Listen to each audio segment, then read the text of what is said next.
Monsieur le président, madame la ministre, monsieur le ministre, madame la présidente de notre commission, madame la rapporteure, mes chers collègues.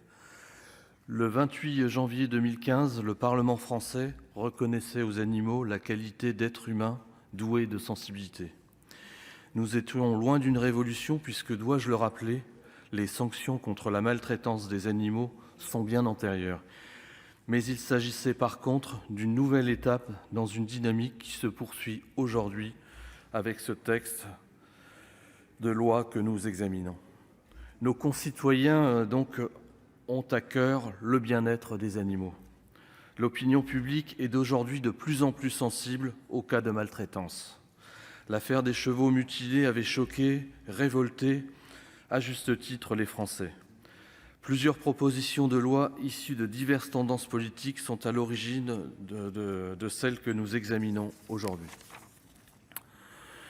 Je ne doute pas qu'un très large consensus existe bien évidemment à l'encontre de la maltraitance animale.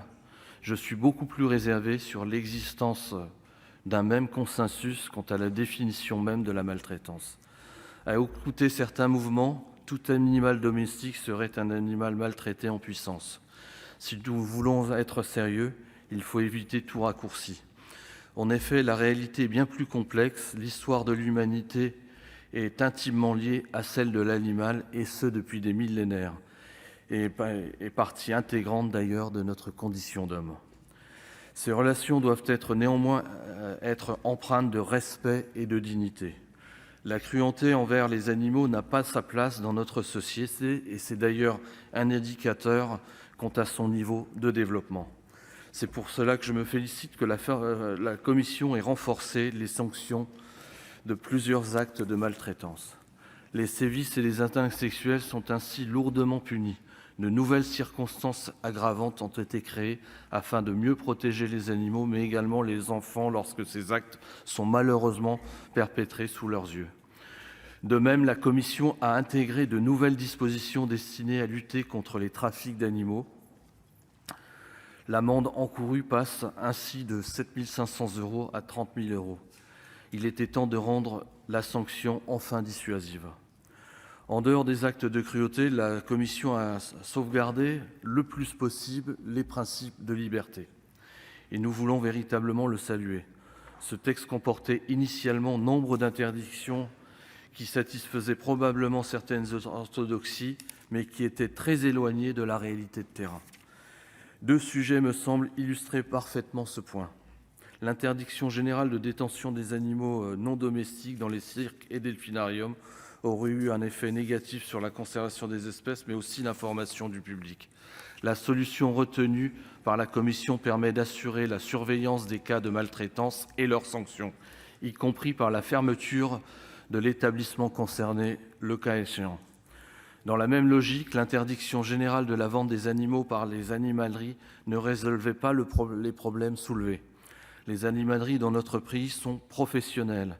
Elles jouent un rôle important de responsabilisation, de sensibilisation et d'information du public.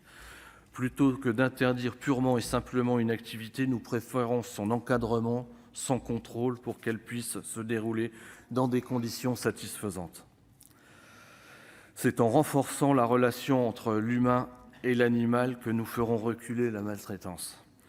Il faut le dire, la France détient aujourd'hui le triste record européen de l'abandon. C'est un fléau qui touche chaque année plus de 100 000 animaux. Les animaux ne sont pas les égaux des humains, mais ils sont toutefois des êtres vivants et non des jouets. Adopter un animal de compagnie, ce n'est pas un acte anodin, c'est un engagement dans la durée. Le certificat d'engagement et de connaissance des besoins spécifiques de l'espèce est une mesure essentielle. Elle a cependant le mérite de matérialiser la prise de responsabilité de l'acheteur et celui de lui transmettre des informations essentielles. En conclusion, je veux saluer le remarquable travail mené par Madame la rapporteure. Elle a su apporter de l'équilibre et du pragmatisme à ce texte compliqué et sensible, et c'est pour cela que notre groupe a très peu déposé d'amendements. En renforçant donc la protection des animaux contre les actes de maltraitance et en améliorant l'information de nos concitoyens, La commission a su trouver les points d'équilibre dont le texte avait besoin.